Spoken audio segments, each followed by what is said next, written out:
Gloria a Dios. Dos personas han dicho amén. Gloria a Dios por esas dos personas. Gloria a Dios. Dios es bueno. Cuánto nos ama, ¿verdad? Que nos provisiona tanto material como espiritualmente. Él nos dice las cosas para nuestro bien siempre. Dios nos habla a través de su siervo, a través de la palabra, a través de sueños, a través de revelaciones. Él nos habla de muchas maneras, pero el único propósito que tiene es que sea para nuestro bien. Si tú obedeces a Dios, no es algo que te impida a ti ser libre. Es todo lo contrario. Cuando tú sirves a Dios, cuando tú alabas a Dios, cuando tú te rindes a Dios, eres la persona más libre de este mundo. Por eso, como he dicho, el tema de hoy lo he titulado Cambio de corazón. Una persona cuando se convierte debe experimentar ciertos cambios. Y uno de los cambios más importantes, digamos, es el cambio de corazón. Es experimentar ese cambio, que sea una realidad, que no solamente sean palabras. Y así podamos crecer como personas, como individuos, como familia y también como iglesia, que el avance de la iglesia y el plan de Dios para ella siga su rumbo. Si realmente hemos nacido de nuevo, que ese es el problema, debe existir este cambio en nosotros. Digamos que no es un cambio exterior, no es la apariencia externa de lo que quizá queramos aparentar, es un cambio interior, es un cambio del corazón, de nuestro ser interior. Muchas veces el problema no es la organización, a veces estamos como iglesia bien organizados, ni los recursos que tengamos, ni los métodos que utilicemos. El problema está en el corazón. En la iglesia de Éfeso todo parecía correcto. Trabajaban, tenían una sana doctrina, perseveraban, eran constantes. Pero mirad qué dice, y esto lo aprueba Jesús, mirad qué dice en Apocalipsis capítulo 2, versículos 2 al 3. Dice, yo conozco tus obras, Él conoce tu obra, Él nos conoce, sabe con qué intención hacemos las cosas y también sabe tu arduo, tu gran trabajo y tu paciencia y que no puedes soportar a los malos y has probado a los que se dicen ser apóstoles y no lo son y los has hallado mentirosos. También has sufrido, has tenido paciencia y has trabajado arduamente por amor de mi nombre y no has desmayado. Esto es un gran elogio para la iglesia en Éfeso, ¿verdad? También podría ser de aplicación hoy para la iglesia contemporánea. Dios alaba nuestro esfuerzo, nuestro trabajo, nuestra paciencia. Él lo alaba. Pero Cristo, a continuación, en el verso 4, dijo algo muy serio. Dice, pero tengo contra ti algo. Era todo bonito, ¿verdad? Hasta este versículo. Has dejado tu primer amor. El avance espiritual se detiene cuando se pierde la pasión por Dios. Ese deseo ardiente que teníamos cuando nos convertimos, ese anhelo de estar con los hermanos, de ir a la iglesia, de leer la Biblia, de orar, de participar en todas las reuniones y en todos los eventos de la iglesia. Eso es pasión. Y entonces el avance espiritual se detiene cuando perdemos esa ilusión y esa pasión. También se enfría la oración. Se vuelve rutina el servicio. Y se pierde la compasión por las almas, que se pierde. Recordemos que nos encontramos con personas cada día que van camino a la eternidad. Y como dije antes, el camino a la eternidad sin Cristo es un camino que lleva a la perdición. Y lamentablemente todo el ser humano va hacia ese camino, hacia la eternidad. Unos tendrán la eternidad con Cristo y otros tendrán condenación eterna. Cuando el corazón vuelve a encenderse por Dios, la iglesia revive, la iglesia renace, crece y avanza. En Joel capítulo 2, verso 13, Dios hablando por boca del profeta dice, rasgad vuestro corazón y no vuestros vestidos, y convertíos al Señor vuestro Dios. Estaba hablándole al pueblo de Dios y le está diciendo que se tienen que convertir a Él. Que dejen de rasgar las vestiduras, que era, digamos, una costumbre judía,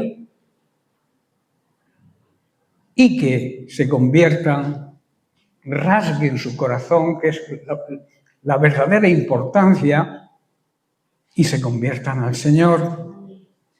No desgarren la ropa, sino desgarren vuestro corazón, en lo que está diciendo Dios, regresar a mí, porque tengo misericordia y soy compasivo contigo.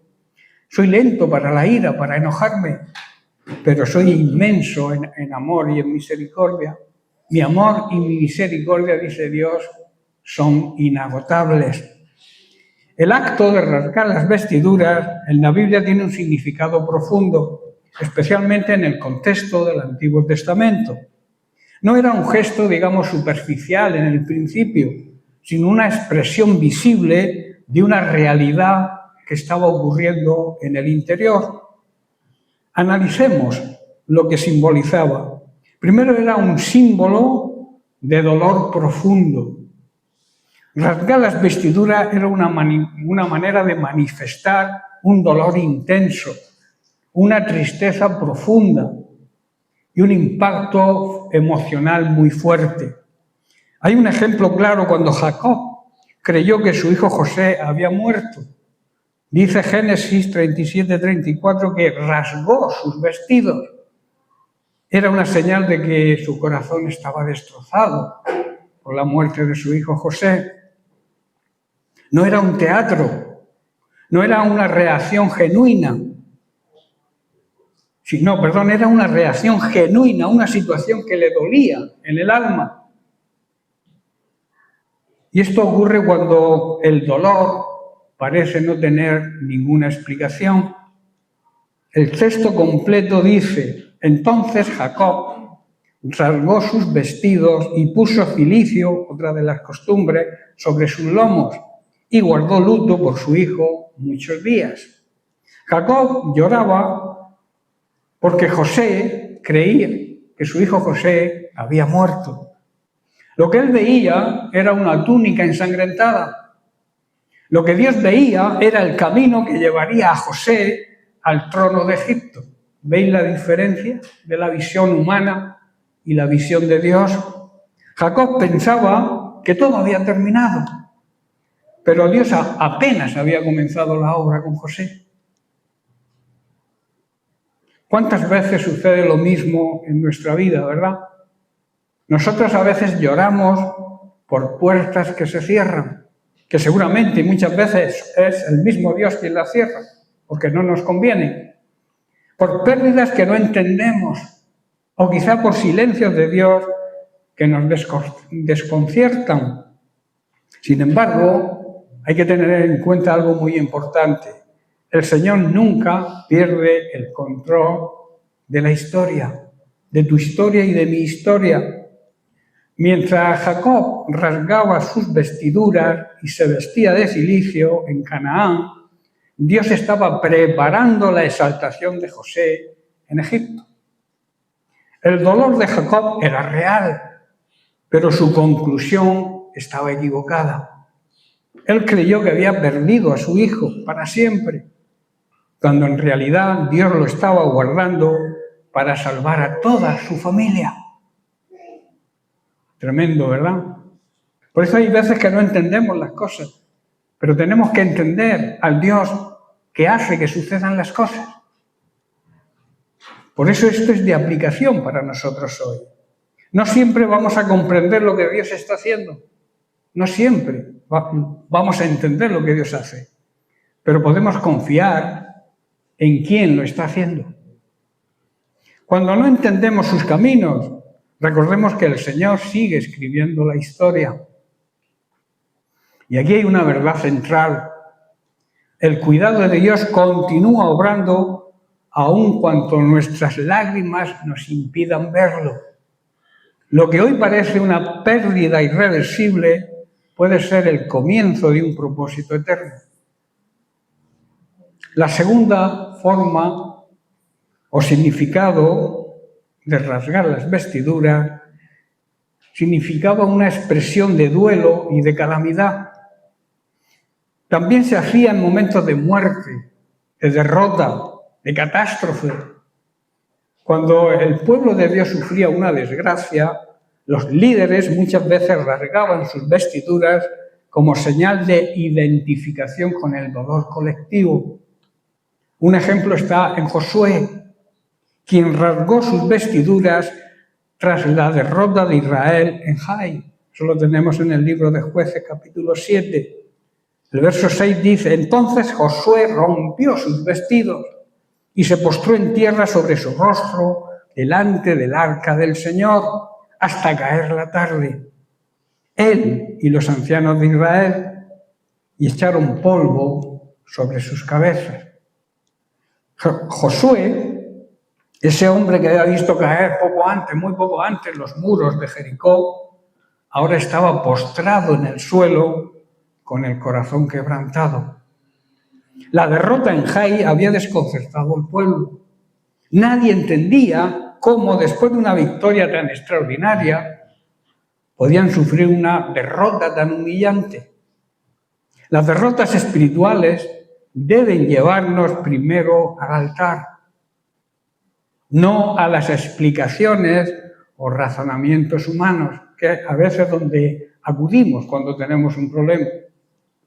Que Josué no reunió inmediatamente a sus estrategas militares, no culpó a los soldados de la derrota, no organizó una nueva ofensiva, un contraataque. Antes de hacer cualquier cosa, ¿sabéis lo que hizo? Fue a la presencia de Dios.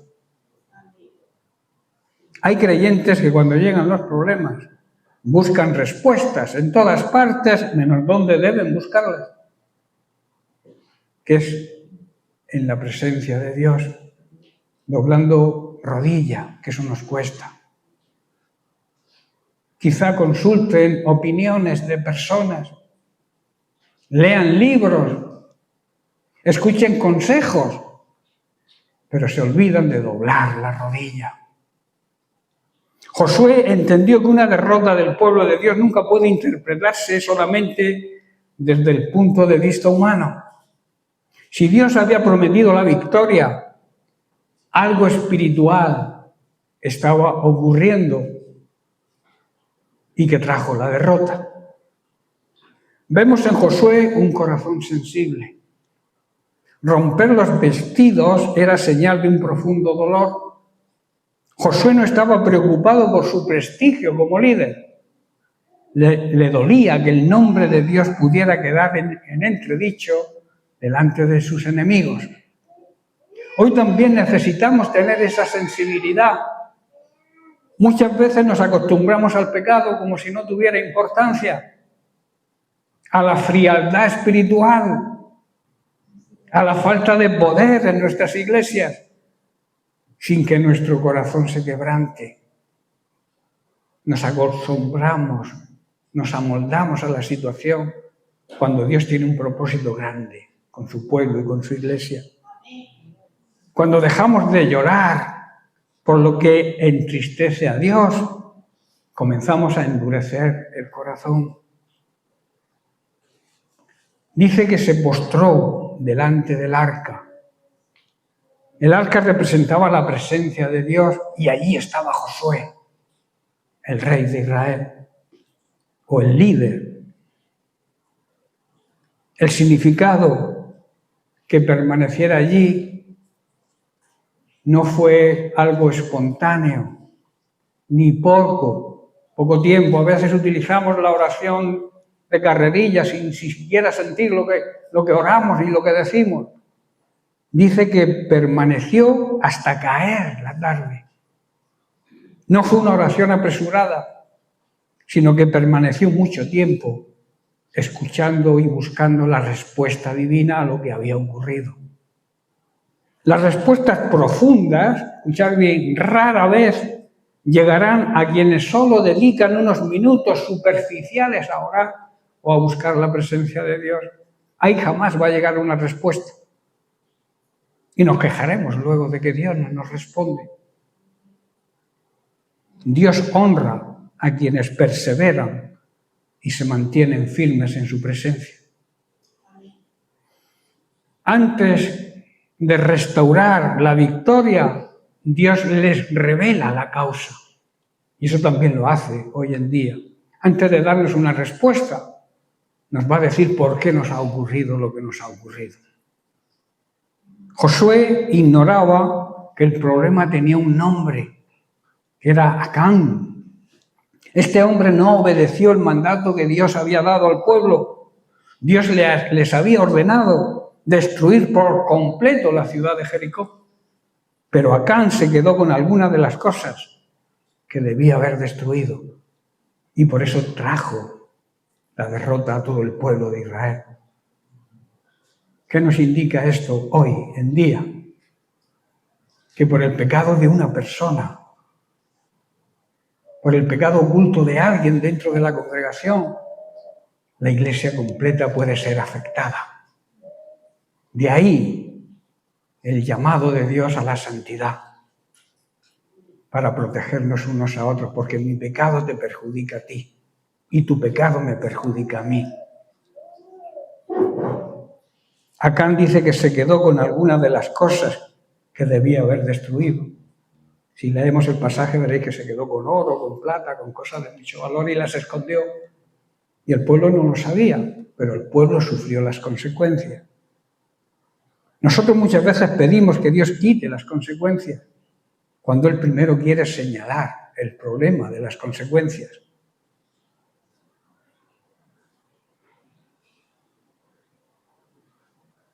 Por eso Dios se enojó con el pueblo de Israel. La gracia de Dios no solo sana las heridas, también descubre aquello que las produjo.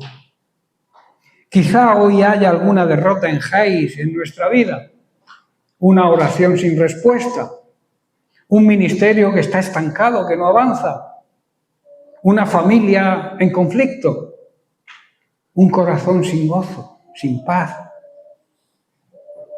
La primera reacción no debería ser el desánimo, sino ir al altar, a la presencia de Dios, que es lo que hizo. Que es lo que hizo Josué. Porque el Dios que permitió que Josué se postrara ante su presencia es el mismo que después le dijo: levántate, ¿por qué te postras así sobre tu rostro? Primero hubo quebrantamiento, después vino la revelación, por qué había ocurrido aquello. Primero hubo una humillación de Josué, después vino la restauración. Y una vez tratado el pecado, recordemos que la familia de Acán murió, Acán y toda su familia. Y una vez que se trató el pecado, volvió la victoria al pueblo. Y aquí hay un pensamiento para nosotros hoy. Dios no desprecia nuestras derrotas cuando ellas nos lleven a sus pies. Muchas veces el camino de regreso a la victoria comienza exactamente donde Josué comenzó, con el rostro postrado en tierra. Rasgar las vestiduras también es señal de indignación espiritual por el pecado y la blasfemia. En algunos casos, este acto expresaba horror ante el pecado o la blasfemia. Por ejemplo, dice la Biblia que el sumo sacerdote rasgó sus vestiduras cuando consideró blasfemas las palabras de Jesús. Era una manera de decir: esto es intolerable ante Dios. Pero aquí ocurrió algo importante. El sumo sacerdote no rasgó sus vestidos. Rasgó sus vestidos, pero no rasgó su corazón. En Mateo 26:5 Jesús confirma que es el Hijo de Dios y el Mesías prometido. Y entonces, cuando Él dijo eso, el sumo sacerdote rasgó, rompió sus vestidos, diciendo: ¡ha blasfemado! ¿Qué más necesitamos? ¿Qué más necesidad de testigos tenemos? He aquí, ahora mismo habéis oído su blasfemia. Él simplemente había confirmado que él era Jesús, el Mesías enviado, el Hijo de Dios. El sumo sacerdote rasgó sus vestidos como señal de indignación religiosa, pero su corazón permaneció endurecido. Mientras aparentaba celo por Dios, estaba rechazando al mismo Hijo de Dios que tenía delante. ¿Veis la contradicción? ¿Cuántas veces ocurre eso también en la vida del ser humano y también en la vida de muchos creyentes? Rechazamos las palabras de Jesús. Qué contraste, ¿verdad? En la Biblia hay hombres que vemos que rasgaron sus vestidos porque estaban quebrantados delante de Dios, pero Caifás los rasgó porque estaba lleno de orgullo e incredulidad. El gesto exterior podía impresionar a la gente, pero el interior estaba lejos de Dios. También hoy existe el peligro conservar las formas religiosas mientras el corazón permanece insensible a la voz de Cristo. Dios no busca una emoción pasajera, tampoco una apariencia, el querer aparentar.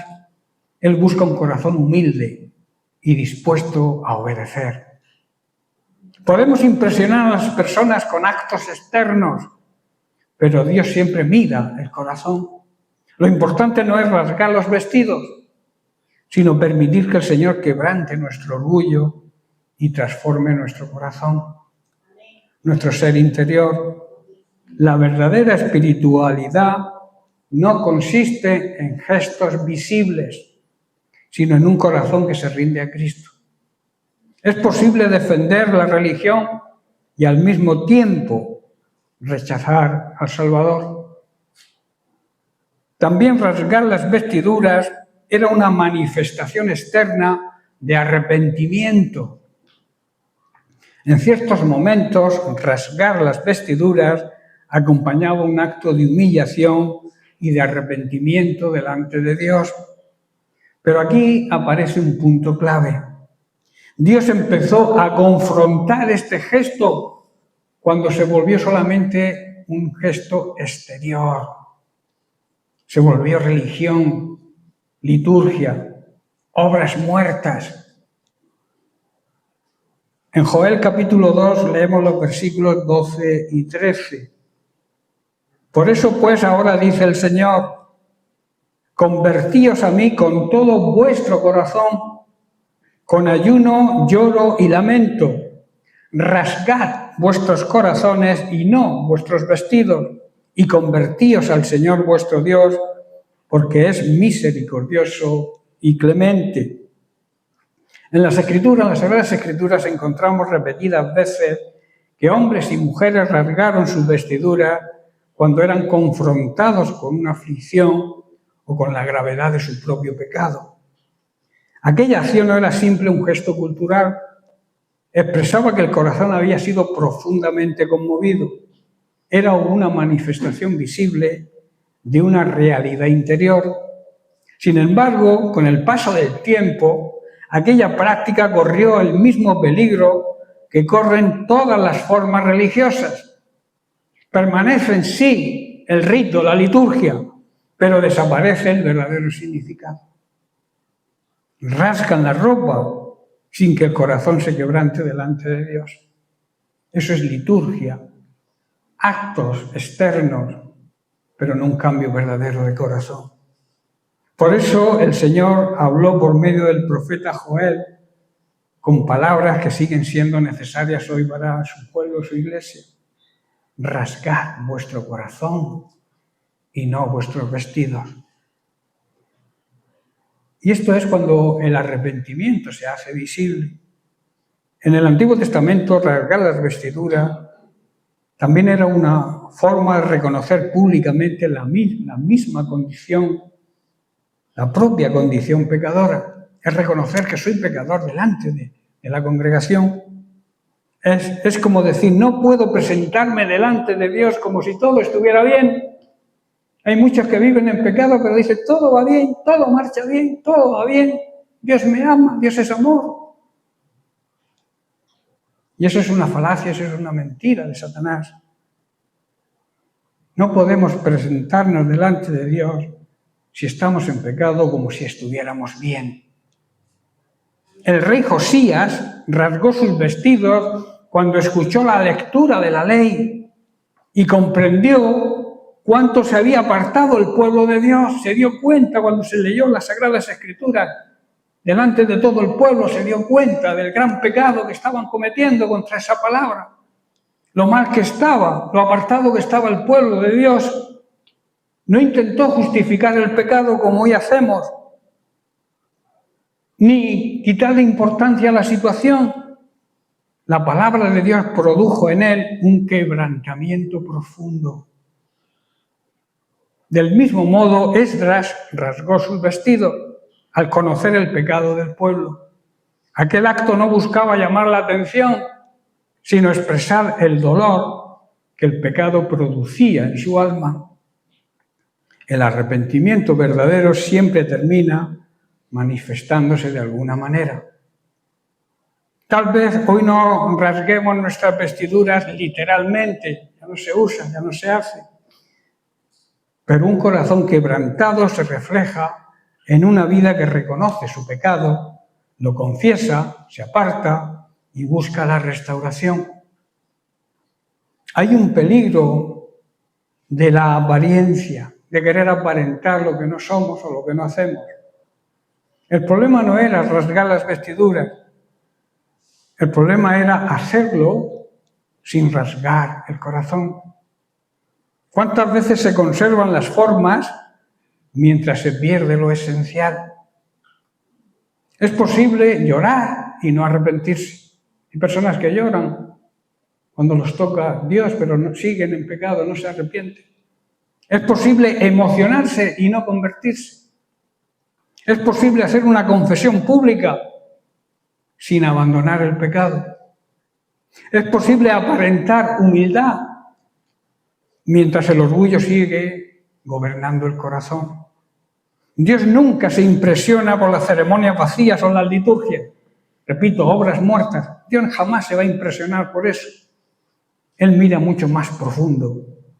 Él pesa las intenciones. Él conoce los motivos que nadie más puede ver. El Señor no condenó ni condena hoy el gesto, digamos, externo.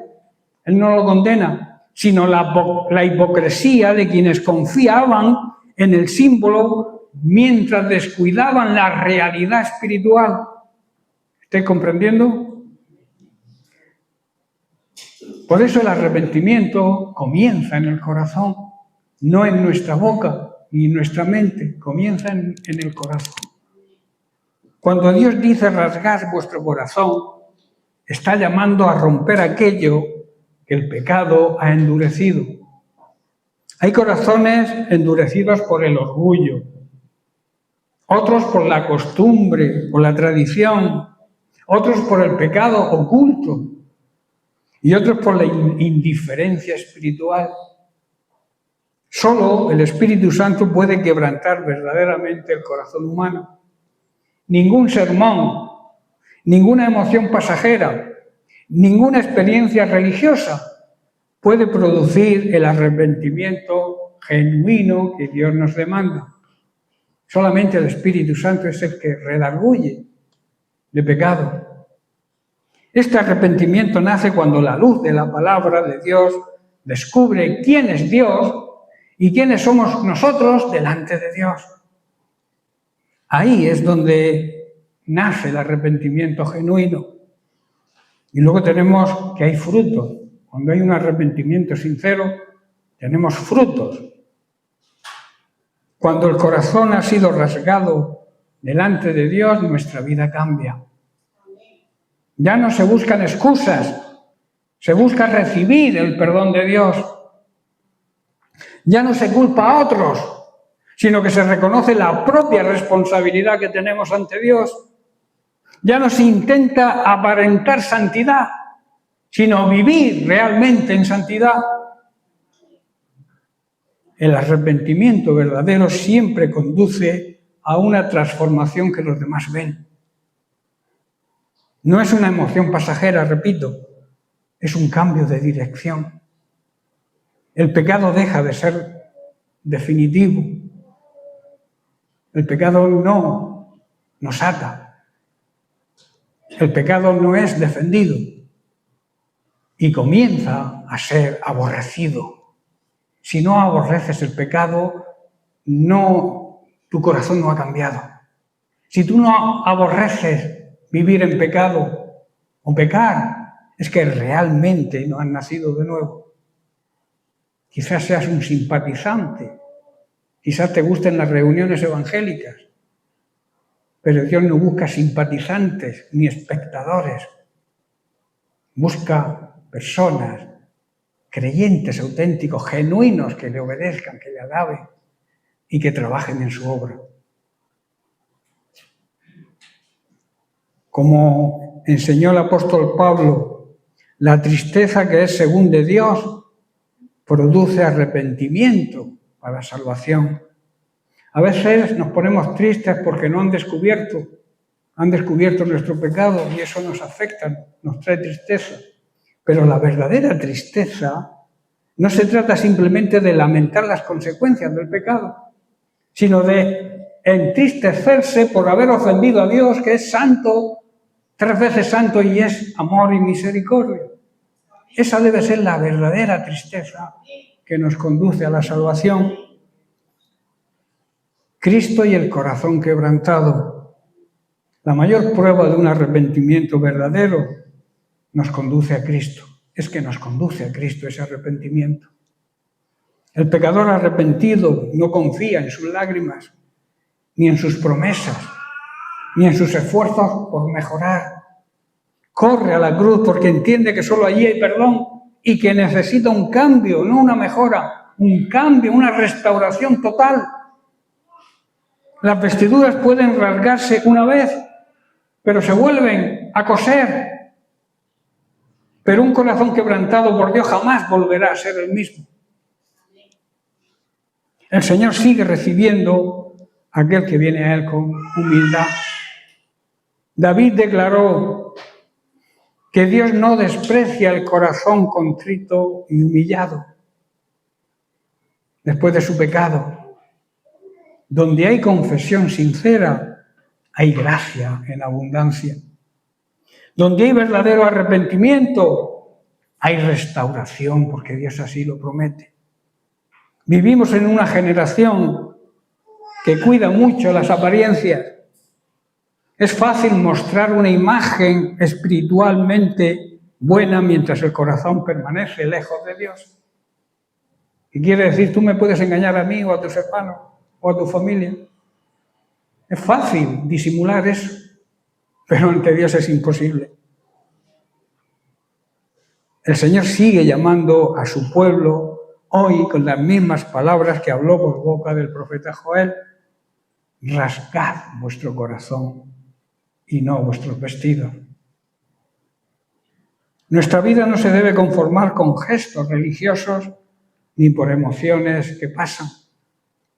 Debemos permitir que el Espíritu Santo produzca en nosotros un arrepentimiento profundo. Pero esa es nuestra decisión, permitir que el Espíritu Santo produzca ese arrepentimiento sincero y que sea permanente. Un arrepentimiento que no solamente se vea en nuestro rostro, sino que transforme el corazón y se refleje en una vida de obediencia y de comunión con Cristo. El llamado de Dios va más allá del símbolo, de la simbología, de la liturgia. Y por eso en Joel 2:13 Dios dice, y repito, rasgar vuestro corazón y no vuestros vestidos. Aquí el Señor está corrigiendo una práctica. El pueblo hacía el gesto, pero no cambiaba el corazón. En otras palabras, rasgaban la ropa, pero no el alma. Mostraban dolor, pero no había un arrepentimiento real. Dios no rechaza, repito, el símbolo, la simbología, pero sí rechaza la hipocresía. Hoy ya nos rasgamos, como he dicho, vestiduras literalmente, pero el principio espiritual sigue vigente. Dios no busca apariencia espiritual, no busca emociones momentáneas, gestos externos. Dios busca un corazón quebrantado, un arrepentimiento real y genuino y una transformación real, una metamorfosis completa. Rasgar las vestiduras era una señal visible de algo invisible, pero con el tiempo muchos se quedaron solamente con la señal y perdieron el significado interior. Por eso Dios sigue diciendo hoy, no me impresiona lo que haces por fuera, me importa lo que sucede por dentro. Antes de mostrar dolor, Dios quiere que lo sintamos. Antes de aparentar arrepentimiento, Dios quiere que lo vivamos. Porque al final no se trata de rasgar la ropa, se trata de rasgar el corazón delante de Dios.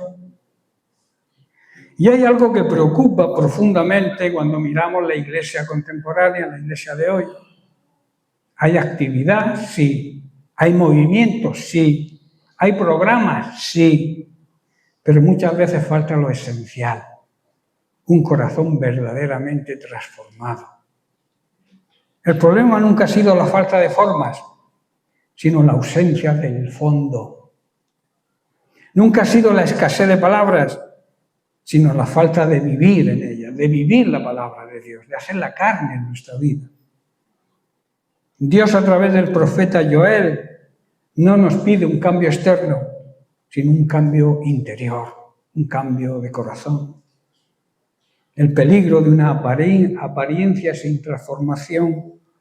Vivimos tiempos donde es fácil parecer espiritual sin serlo. Se puede cantar sin adorar. Se puede servir sin verdadero amor. Se puede predicar sin haber sido quebrantado. En los días de Jesucristo, Él confronta una religiosidad que brillaba por fuera, pero que estaba vacía por dentro. Por eso Jesús dice, este pueblo de labios me honra, mas su corazón está lejos de mí. Palabras de Jesús que son de aplicación para nosotros, para su iglesia hoy. Esta iglesia de labios me honra. Dice que me honra, mas su corazón está lejos de mí. El corazón es el centro de todo. Si el corazón no cambia, nada va a cambiar en nuestra vida. Puedes cambiar de iglesia si quieres, porque no te guste el pastor. Puedes cambiar de hábitos externos. Incluso puedes cambiar de lenguaje. Estás siempre con Dios te bendiga, amén. En la iglesia y luego fuera haces lo que te da la gana. Puedes cambiar de lenguaje. Pero si el corazón sigue igual, la vida espiritual sigue estancada. El corazón es el verdadero altar de Dios. Dios nunca ha estado impresionado por lo que hacemos externamente. Él mira lo que el hombre no ve. Por eso cuando Samuel fue enviado a ungir rey, le dijo, acuérdate que Dios no mira lo que mira el hombre, porque Dios mira el corazón. El corazón es el altar donde verdaderamente se adora a Dios. Y ese altar hoy en muchos casos está descuidado. Hay corazones endurecidos por la rutina, por la monotonía, por la tradición. Corazones distraídos con las cosas del mundo. Corazones divididos entre Dios y otras cosas. Hay tantas cosas que nos apartan de Dios hoy en día y que quizá no le damos importancia. Y Dios no quiere una parte, hermano. Él quiere todo. Él quiere todo tu corazón. Por eso Dios demanda un cambio, y ese cambio es de adentro hacia afuera. El verdadero cambio espiritual nunca comienza con las manos, con lo que hacemos, comienza con lo que sentimos en el corazón. No es voy a hacer más cosas para Dios, no. Aunque sea bueno hacer cosas para Dios, pero no es lo esencial. Sino voy a rendir más mi corazón a Dios. Eso es lo esencial del verdadero cristiano. Disponer su corazón, no hacer más cosas para Dios, porque las obras no te van a salvar. Es rendirle tu corazón por completo a Él. El problema de la iglesia actual no es falta de enseñanza, porque enseñanza hay, y buena. Es la falta de rendirnos ante Dios. Lo que la Biblia llama doblar la cerviz. A veces nos mantenemos y de no hay manera, hay aquí algo en el cuello que nos impide doblar la cerviz. La cerviz es lo que tenemos, el muelle que hay en el cuello, que nos cuesta rendirnos ante Dios. Un corazón rasgado produce vida.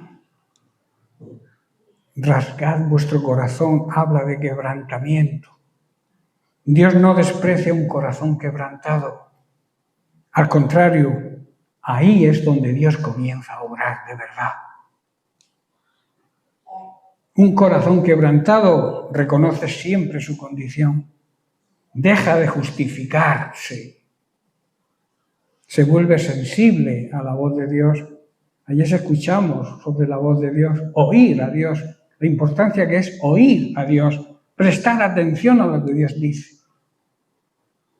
Muchos quieren avivamiento, pero sin arrepentimiento. Quieren gloria y bendición sin pasar por la cruz. Quieren presencia sin rendirnos. Pero el orden de Dios sigue siendo el mismo. Primero, el corazón. Luego, la manifestación de su bendición, de su poder y de su gloria. Y luego tenemos una gran esperanza. Dios todavía sigue transformando corazones, cambiando los corazones. Todavía estamos en tiempo de la gracia. Todavía tenemos la oportunidad de cambiar el corazón. Pero va a llegar el día en que se cierre la puerta de la gracia y se abra la puerta del juicio. Eso estamos estudiándolo en la escuela bíblica, ¿verdad? La puerta de la gracia sigue abierta, hermanos. Pero llegará el día en que se cierre. No sabemos cuándo, por eso tenemos que estar preparados. Y cuando ese día llegue, se abrirá la puerta del juicio. Juicio para los que no creen y plenitud de la vida eterna para los que creemos. Como estamos aprendiendo en la escuela bíblica, el cristiano verdadero no pasará por el juicio, porque ya ese juicio tuvo lugar en la cruz, donde Él pagó nuestra deuda. Cristo pagó la sentencia que nosotros teníamos que haber cumplido.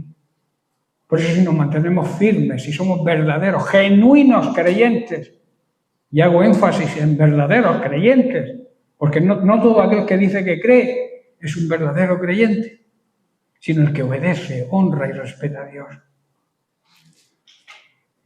La noticia es que Dios no solo enseña el problema, también ofrece la solución. Él dijo, os daré corazón nuevo y pondré espíritu nuevo dentro de vosotros. Pero tenéis que permitirlo vosotros. Dios no puede cambiarte si tú no quieres. Dios no puede poner un espíritu nuevo en ti si tú lo rechazas. Dios no está buscando la perfección humana. Está buscando tu disposición, la disposición de tu corazón. A dejar que Dios te cambie ese corazón. Un corazón dispuesto puede ser transformado. Un corazón endurecido jamás lo será. Como conclusión, decir que la Iglesia no necesita más estrategias. Necesita más corazones rendidos a Él. No necesita impresionar al mundo. Necesita primero agradar a Dios. Necesita un cambio de corazón. Hoy la pregunta no es, y ya estoy terminando, hoy la pregunta no es ¿qué estamos haciendo?, sino cómo está nuestro corazón delante de Dios. Hay un cambio real en nuestro corazón. Hay un cambio real en nuestra vida. Si no hay un cambio y sientes el deseo, hoy es el día de ese cambio. Si solamente has vivido de rutina, de religiosidad, de actos externos, pero no has cambiado tu corazón por completo, no te has rendido plenamente a Dios, hoy es el día para hacerlo. Dios sigue con la puerta de la gracia abierta. Hoy es el día de salvación. ¿Sabéis por qué la Biblia dice que hoy es el día de salvación? Porque mañana quizá pueda ser tarde. Ríndete hoy a Dios. Ríndete ante su presencia como hizo Josué. Se postró en tierra ante la presencia del arca. Y como dije, el arca simbolizaba entonces la presencia de Dios.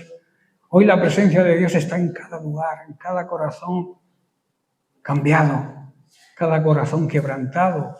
Dios está ahí. Por eso la necesidad de cambiar de corazón, de aceptar ese corazón nuevo que Dios nos quiere cambiar. Por eso, repito, la pregunta no es ¿qué estamos haciendo? Sería ¿cómo está nuestro corazón delante de Dios? Y aquí hay un llamado final. Quizá has estado caminando en la fe, pero tu corazón se ha enfriado. Quizá sigues asistiendo a reuniones, pero ya no ardes por dentro. Has perdido tu primer amor. Quizá hagas mucho, pero sientas poco. Hoy Dios te dice claramente, dame, hijo mío, tu corazón. ¿Por qué te pide el corazón? Para poder cambiarlo, para poder darte ese nuevo corazón que Él quiere darte. Él no quiere tus palabras, Él no quiere tus obras, Él no quiere tu apariencia, tu hipocresía. Él quiere tu corazón para cambiarlo. Porque cuando el corazón cambia, todo cambia. Si tú quieres que tu vida cambie, tu situación cambie, si tú quieres que tu familia cambie, que tus hijos cambien, que tus hijos vuelvan a la presencia de Dios, cambia tu corazón. Entrega tu corazón a Cristo para que Él lo pueda cambiar y hacerte una persona nueva con un cambio de corazón. Es importante entender que si no hay un cambio de corazón, no hay un cambio de vida. ¿Amén? Bien, pues hasta aquí el mensaje y la palabra de Dios. Que Dios te bendiga.